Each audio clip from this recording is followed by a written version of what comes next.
Without effective, right-sized, appropriate communication, the value and results from your project are going to be impacted or even destroyed.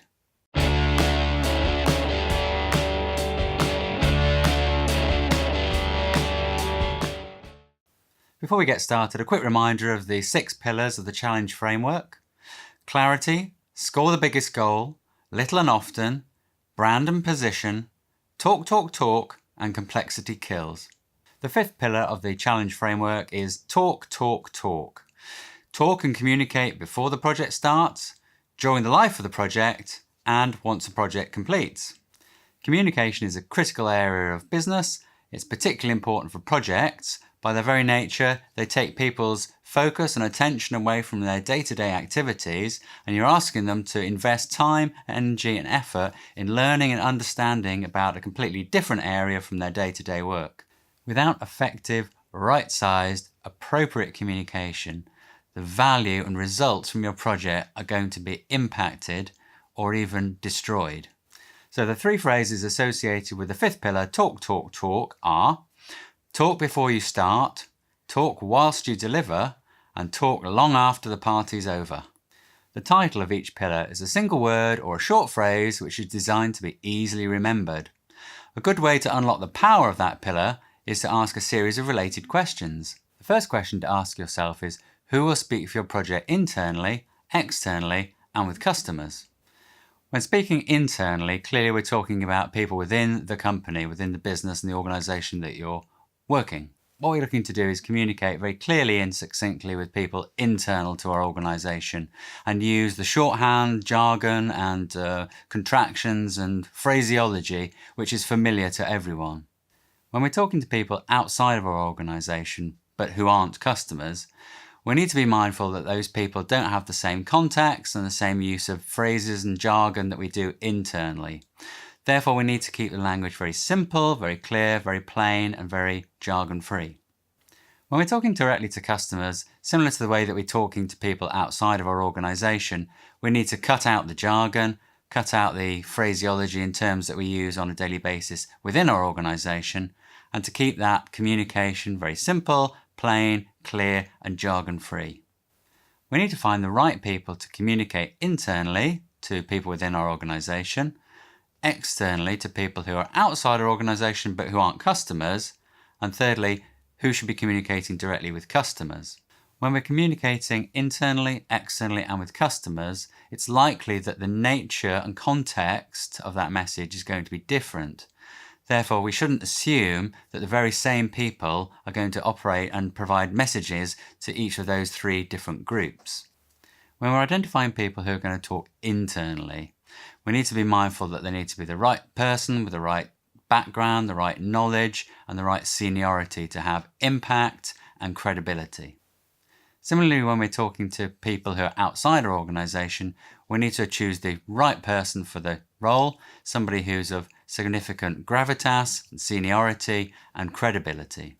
When we're choosing the right person to communicate directly with customers, it needs to be someone who's familiar with those customers or who the customers are familiar with, someone who is confident and clear and has credibility when speaking directly to customers. The second question to ask is, in what ways will they express empathy and demonstrate credibility with their audience? When we're talking about empathy here, we mean somebody who's able to put themselves in the position of the audience, the receiver of that information, either internal, external, or a customer. When we say demonstrate credibility, we mean somebody who the audience can believe and trust is sincere and has the weight and gravitas behind them to make the message valuable and impactful. Another word for credibility is authority. We're looking to identify someone who has the authority and therefore the credibility with the audience, the receiver of that information, such that the receiver of that information, the audience, believes them and believes that they understand their position. If, for example, the audience is from a particular function, for example, marketing, then it makes sense to select a communicator who is of the similar or same function. Sometimes we automatically assume that we should be picking someone who's senior to be that communicator, and sometimes that does make sense. But if, for example, the audience is from a particular function, let's say programming, then it doesn't really make much sense for a CEO to be communicating with them. The third question is, for each message, what channel will be used and how frequently? The question can be broken down into 3 different areas. For each message is a call to action about the message types that we should choose and identify. What channel is about identifying which channels are available and also which are the most appropriate for the kind of communication that we're looking to make. And thirdly, how frequently. Not only are we able to produce that information in a certain frequency, but also at what frequency is the receiver of that information expecting. When selecting a communication channel, it's important to understand what the receiver of that information is likely to be looking for, i.e., what is their preferred channel for receiving communication of those kinds. The fourth question is, who will be the go-to person or group for overview, questions, concerns, and success stories? This question is asking the project team to identify the single person or a small group of people who are responsible for each different communication category or type of communication, including, but not limited to, overview, questions, concerns, and success stories. The question is asking the project team to just step back and reflect for a minute about the different kinds of communication which the project are going to make and whether a single person or perhaps a small group of people or a panel is the right approach. When thinking about who the right go-to person or group is for the project team's communication, it's worth bearing in mind that the different categories of communication which we've called out in this question are very different in nature from each other. Overview communications are outgoing, broadcast type of communications from the project team to the audience in terms of the project's update and status and progress. The other areas, then, questions, concerns, and success stories, are inbound communications to the project team from outside of the project.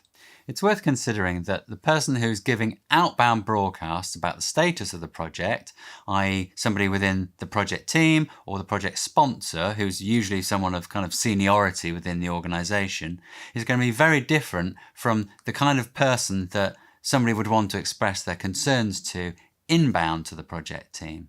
The overview kind of communication is an outbound broadcast communication from the project team to the receivers of that information outside of the project team about status and update and news about the project. The other categories, then, questions, concerns, and success stories, are personal, private, often inbound communications from outside the project team to the project team. The fifth and final question is, how will you stand out above the noise? In most organisations, there are lots of activities going on simultaneously, all vying for people's attention.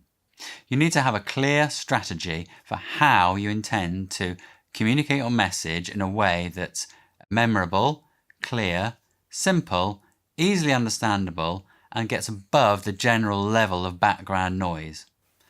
Your strategy needs to consider who will be making the communication, who will be receiving the information, what kinds of communication will be made, how frequently those receivers of information expect to be communicated to, and how you make that communication memorable and interesting to them.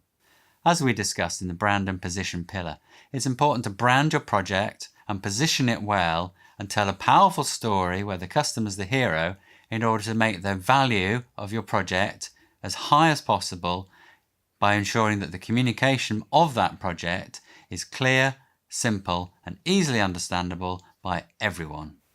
I hope you enjoyed this video and found it interesting and useful. If you did, please subscribe to my channel, give it a thumbs up if you liked it, thumbs down if you didn't, and please leave comments in the comments section.